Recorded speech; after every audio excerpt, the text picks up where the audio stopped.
പശ്ചിമേഷ്യയിൽ ട്രംപ് ഭരണകൂടം തങ്ങളുടെ പുതിയ പ്ലാൻ പുറത്തെടുക്കുകയാണ്. ഒരു വശത്ത് അമേരിക്കൻ യുദ്ധ സെക്രട്ടറി പീറ്റ് ഹെക്സറ്റ് ഇറാനുമേൽ നേരിട്ടുള്ള സൈനികാക്രമണത്തിന്റെ മുന്നറിയിപ്പുമായി രംഗത്ത് വരുന്നു. മറുവശത്ത് അവരുടെ സാമ്പത്തിക സ്രോതസ്സുകൾ മുഴുവൻ അടച്ചു പൂട്ടാനുള്ള കടുത്ത ഉപരോധവും കൊണ്ടുവരും. എന്നാൽ അമേരിക്കയുടെ ഈ ഇരട്ടപ്രഹരം വന്നിട്ടും ഇപ്പോഴും കുലുങ്ങാതെ നിൽക്കുകയാണ് ഇറാൻ. ഇറാനെതിരെയുള്ള പുതിയ മുന്നറിയിപ്പുമായി രംഗത്ത് വന്നിരിക്കുന്നത് മറ്റാരുമല്ല, അമേരിക്കൻ യുദ്ധ സെക്രട്ടറി പീറ്റ് ഹെക്സറ്റ് ആണ്. ഇറാൻ എന്തെങ്കിലും തരത്തിലുള്ള അതിരുവിട്ട കളികൾക്ക് മുതിർന്നാൽ നേരിട്ടുള്ള സൈനികാക്രമണം അഥവാ കൈനറ്റിക് സ്ട്രൈക്സ് നടത്താൻ തങ്ങൾ മടിക്കില്ല എന്ന് അദ്ദേഹം മുന്നറിയിപ്പ് നൽകി കഴിഞ്ഞു. അതായത് സാമ്പത്തിക ഉപരോധങ്ങളോ സൈബർ അറ്റാക്കുകളോ പോലെയുള്ള പരോക്ഷമായിട്ടുള്ള യുദ്ധമുറകളായിരിക്കില്ല, മറിച്ച് മിസൈലുകളും ബോംബുകളും ഉപയോഗിച്ച് ശത്രുവിന്റെ താവളങ്ങൾ നേരിട്ട് ആക്രമിച്ച് തകർക്കുന്ന അതിശക്തമായ സൈനിക നടപടിയെയാണ് സൈനിക ഭാഷയിൽ കൈനറ്റിക് സ്ട്രൈക്സ് എന്ന് വിശേഷിപ്പിക്കുന്നത്.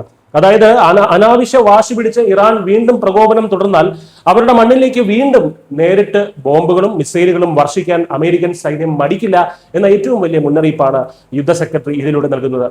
തന്ത്രപ്രധാനമായ ഹോർമൂസ് കടലിടുക്കിന്റെ പൂർണ്ണ നിയന്ത്രണം ഇപ്പോൾ അമേരിക്കയുടെ കൈവശമാണ്. മുൻപത്തെ അമേരിക്കൻ ആക്രമണങ്ങളിൽ ഇറാന്റെ നാവിക മിസൈൽ ശേഷികൾ വലിയ തോതിൽ തന്നെ തകർക്കപ്പെട്ടിട്ടുണ്ട്. അതുകൊണ്ട് തന്നെ അമേരിക്കൻ നാവികപ്പടയെ വിരട്ടാമെന്ന ഇറാന്റെ വ്യാമോഹം വിലപ്പോവില്ലെന്ന് ഹെക്സറ്റ് ഉറപ്പിച്ചു തന്നെ പറയുന്നുമുണ്ട്. സൈനിക ഭീഷണിക്കൊപ്പം ട്രംപ് ഭരണകൂടത്തിന്റെ ഏറ്റവും പുതിയ മാസ്റ്റർ പ്ലാൻ സാമ്പത്തിക രംഗത്താണ്. ഓപ്പറേഷൻ എക്കണോമിക് ഔട്ട്കാസ്റ്റ് എന്ന പേരിൽ ഇറാനെതിരെ പുതിയൊരു സാമ്പത്തിക യുദ്ധം തന്നെ പ്രഖ്യാപിച്ചിരിക്കുകയാണ് US treasury secretary Scott Bessent. ഇറാന്റെ അവശേഷിക്കുന്ന എല്ലാ വരുമാന സ്രോതസ്സുകളും ആഗോള സാമ്പത്തിക ബന്ധങ്ങളും ഒക്കെ പൂർണ്ണമായും ഇല്ലാതാക്കുക എന്നതാണ് ഈ നീക്കത്തിന്റെ പ്രധാന ലക്ഷ്യം. ഒരു തുള്ളി എണ്ണ പോലും പുറത്തേക്ക് വിൽക്കാൻ കഴിയാത്ത വിധം ഇറാനെ സാമ്പത്തികമായി ശ്വാസം മുട്ടിച്ച് കൊല്ലുക എന്നതാണ് അമേരിക്കയുടെ ഈ പുതിയ പ്ലാൻ.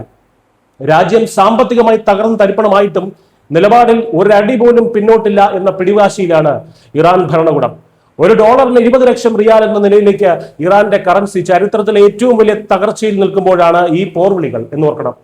പണപ്പെരുപ്പം അതിരൂക്ഷമാണ്. രാജ്യത്തെ ജനങ്ങൾ പട്ടിണിയിലായാലും അമേരിക്കയോട് കൊമ്പുകോർക്കാൻ തന്നെയാണ് അവരുടെ തീരുമാനം. സ്വന്തം കറൻസിക്ക് കടലാസിന്റെ വില പോലും ഇല്ലാതെ ആയിട്ടും അത് അംഗീകരിക്കാൻ തയ്യാറാകാതെ സ്വയം നാശത്തിലേക്ക് നടന്നെടുക്കുന്ന ഒരു രാജ്യത്തിന്റെ അന്ധമായ വാശിയായി മാത്രമേ ഇതിനെ കാണാനാകൂ. ന്യൂസ് ഡെസ്ക് മരണം.